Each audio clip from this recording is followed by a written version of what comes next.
So you have, so that keeps those two a little apart. So some of the differences between these sort of holomictic, true mixing lakes versus the other ones here.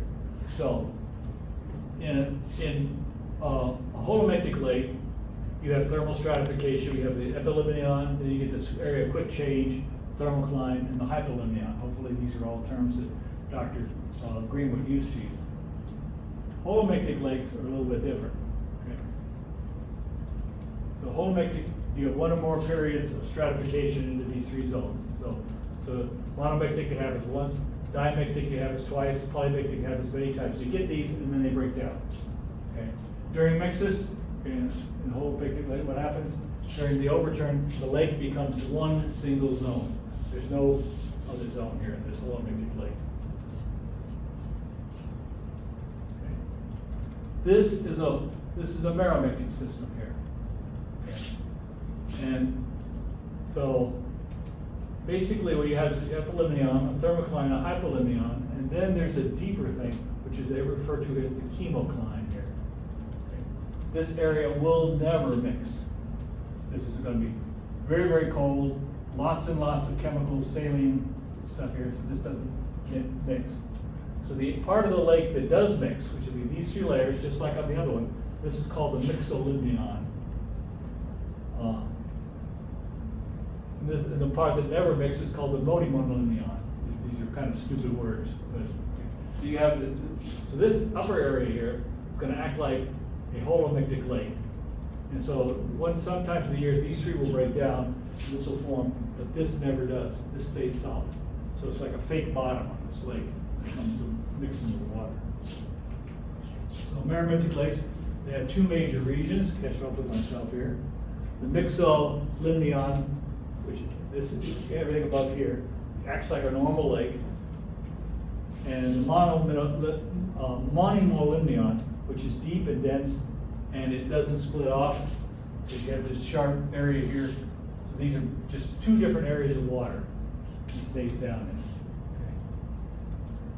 So during mixes, the upper part mixes like I said, but the lower part doesn't join in.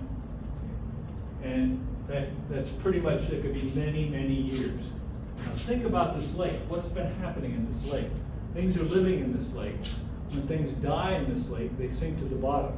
They don't stop here. They sink all the way to the bottom. You're getting lots of dead stuff. You're getting organic matter building up at the bottom of this lake. It's kind of important. Okay. So what's happening here? Organic matter sinks to the bottom and decomposes. When it decomposes, the organic acids start to build up. So as a result, this part of the lake is low pH. Okay. So besides having different saline here, I have hydronium ions building up down here. This is low pH. So the pH is dropping lower and lower and lower in that area there. Okay. When I told you what happens under low pH, so the primary form of carbon, any carbon down there, is now converting into carbon dioxide. Okay, so it's not carbonates, it's not bicarbonate, it's not dissolving, it's turning into carbon dioxide. Okay. And it's kept that way because of the low pH. Okay. And because it's so deep, you've got all this pressure on it here, and you've got this chemocline. That carbon dioxide is kept under pressure. Can you think of something place where the carbon dioxide is kept under pressure? A can of soda, exactly. Okay? This is what you've got. You're making a can of soda at the bottom of this lake. Okay. If something were to disturb the monolimnion, if I somehow crack the surface, okay, what's going to happen is that carbon dioxide is going to come out of suspension like a bomb. It's like you opened a shook can of hot Coke. You know what happens. Only this is happening on the scale of a lake all at once. Okay. And this is going to cause catastrophic results. This is an example. This is Lake Niles. Perfect example of a monolimnionic lake in Cameroon.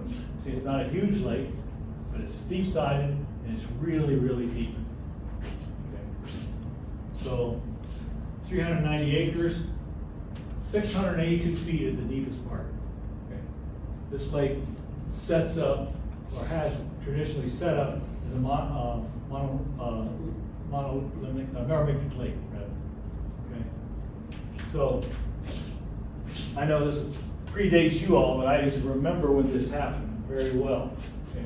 So what happened was there was basically geological activity. There was a little earthquake in the area that shook the Limno, okay, and that popped the surface on it, okay.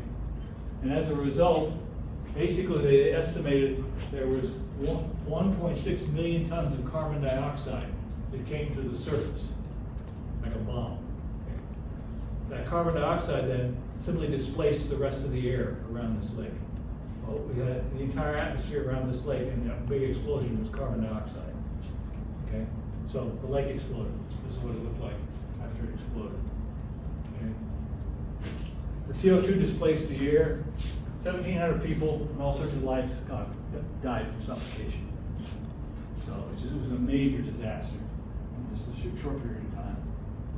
Okay. So now the lake still exists, but it's now there are pumps that run 600, 700 feet of tube pipes that go down to the bottom, where they pump in oxygen, pump in air to keep that suspension going. So they turn the entire lake into a holomictic lake to keep that from happening again. So pretty cool. Anyway, that's what I want to talk about on carbon, because carbon is cool. So it's affected by pH, it affects pH, and you get different forms. Any questions? Again, you got the lecture in a much better form, not all stupid like I am today. So we'll let you listen to that all you want. I will not be here for your exam. So again,